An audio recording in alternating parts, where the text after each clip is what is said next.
अस्सलाम वालेकुम हज़रात, मैं हूँ मोहम्मद उस्मान। आप देख रहे हैं मेरा यूट्यूब चैनल उस्मान बीट्स। नाज़रीन, 3 दिन पहले इलेक्शन कमीशन ऑफ पाकिस्तान ने कौमी असम्बली की 9 नशिस्तों पर ज़िमनी इंतखाबात कराने का ऐलान किया है। ये वो नशिस्तें थी जो PTI ने इस्तीफ़े दिए थे। अब PTI ने इस्तीफ़े तो 120 अरकान ने दिए थे, लेकिन मंजूर जो हैं वो भी फ़िलहाल 9 किए गए हैं। अच्छा, अब इन 9 सीटों पे इलेक्शन जो होने जा रहा है उसकी तारीख जो है वो 25 सितंबर रखी गई है। अब इन 9 हलकों में कौन कौन से हलके शामिल हैं, मैं थोड़ा सा इस बारे में बताता हूँ जी। उसमें जी पहला जो हलका है वो है KPK के जो हैं वो 4 हलके हैं, पंजाब के मजमूई तौर पे 2 हलके हैं और सिंध के 3 हलके हैं। अगर हम KP की बात करते हैं तो KP में जो पहला हलका है वो मर्दान का है, उसके बाद चारसद्दा का एक हलका है, पेशावर का एक हलका है और कुरम एजेंसी का एक हलका है। अगर हम पंजाब की बात करते हैं तो पंजाब में फैसलाबाद, ननकाना साहब, ये 2 हलके पंजाब की हदूद में आते हैं और 3 ऐसे हलके हैं जो सिंध में आते हैं। अब वो 3 हलके सिंध में बेसिकली इस तरह आते हैं कि वो कराची के 3 हलके हैं।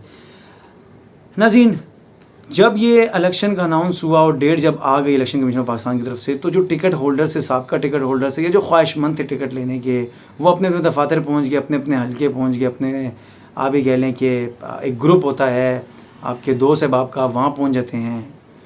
लेकिन उसके चंद घंटे बाद जनाब इमरान खान साहब ने जो है वो उन 9 सीटों से इलेक्शन लड़ने का अनाउंस कर दिया। अब ये क्योंकि वो रवायती सियासतदान नहीं है, तो ये फ़ैसला उनकी तरफ से आप कह लें आना जो है वो एक्सपेक्ट भी था और शायद बहुत से लोगों के लिए एक्सपेक्ट नहीं था।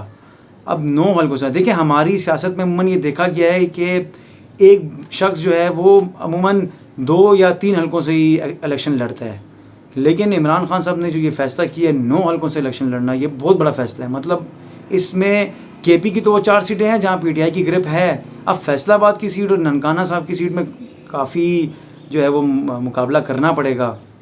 और इमरान खान साहब जो हैं वो अगर ये चाहते हैं, उनका ये ज़हन यही कहता है, उन्होंने, मेरा जो ज़ाती ख्याल है कि उन्होंने इन 9 सीटों पर इलेक्शन लड़ने का इसलिए अनाउंस किया है कि ज़ाहिर है जब लीडर ख़ुद इलेक्शन लड़ा होता है तो वहाँ ऑन ग्राउंड रियलिटीज़ कुछ और होती हैं, और जब कोई टिकट होल्डर लड़ा होता है तो उसकी रियलिटीज़ कुछ और होती हैं, उसके एक्सपेक्ट भी कुछ और होते हैं। मतलब आप ये कह रहे हैं ना कि अगर एक लीडर लड़ा होता है तो फिर उसमें जो भी ख्वाहिशमंद टिकट होल्डर है या टिकट जिसने लास्ट टाइम लिया था वो भी उसकी कंपेन चला रहे होते हैं, जो मुखालिफ होते हैं टिकट होल्डर के वो भी कंपेन चला रहे होते हैं।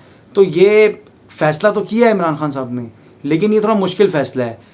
अब इसके 2-3 वजूहात हैं, मैं आपको बताता हूँ एक वजूहात। उसमें देखें, एक वजूहात ये है कि इमरान खान साहब ये चाहते हैं कि वो ये 9 हलके इलेक्शन जीतें, इन 9 हलकों से, और 9 हलकों से इलेक्शन जीतने के बाद वो 9 के 9 खाली करें, फिर वहाँ इलेक्शन हो, फिर वो लड़ें, फिर वो वहाँ से। अब देखिए, ज़रूरी नहीं है कि इमरान खान साहब जो है वो 9 के 9 हलके जीत जाएँ, हो सकते हैं वो 5-6 हलके ही जीत जाएँ, लेकिन वो जितने भी हलके जीतेंगे उन्हें वो खाली करने पड़ेंगे, क्योंकि आप, ऐसा कानून है हमारे का कि, लेकिन आप जो है वो सिर्फ एक सीट पे जो आप ये कह लें कि एक सीट आप रख सकते हैं कौमी असम्बली की, बाकी से आपको इस्तीफ़े देने पड़ते हैं। तो वो ऑटोमेटिकली तौर पे अगर वो 9 सीटों से इलेक्शन लड़ रहे हैं तो ऑटोमेटिक तौर पे उन्हें जो है वो आप ये कह लें कि कोई एक सीट रखनी पड़ेगी। अच्छा, इसमें एक फ़ैक्ट है, वो फैक्ट ये है कि अगर हम तखमीना लगाएँ तो एक हल्के में इलेक्शन कराने का जो अमाउंट है वो तकरीबन 5 से 10 करोड़ रुपये लगती है। उसमें बैलेट पेपर की तकसीम होती है, बैलेट पेपर का छपना होता है, स्टैम्प्स होती हैं, टीचर्स जो ड्यूटी देते हैं, प्रेसिडेंट ऑफिसर जो ड्यूटी देते हैं, उनकी तनख्वाहें, उनका जो है वो आप ही कह लें खाने पीने के ख़र्चे होते हैं। अब एक हल्के पे अगर 10 करोड़ रुपये लगता है तो ये तकरीबन 9 हल्कों के 90 करोड़ रुपये बनते हैं। अब 90 करोड़ रुपये जो है वो हमारी आवाम के हैं।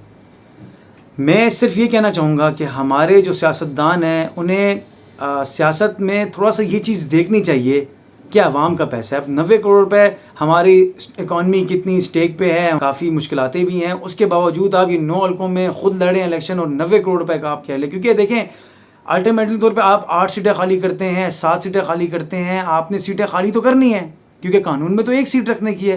तो वो 90 करोड़, 80 करोड़, 70 करोड़ का आप ही कह लें टैक्स का पैसा तो है, तो इस पर हमारे सियासतदानों को सोचना चाहिए।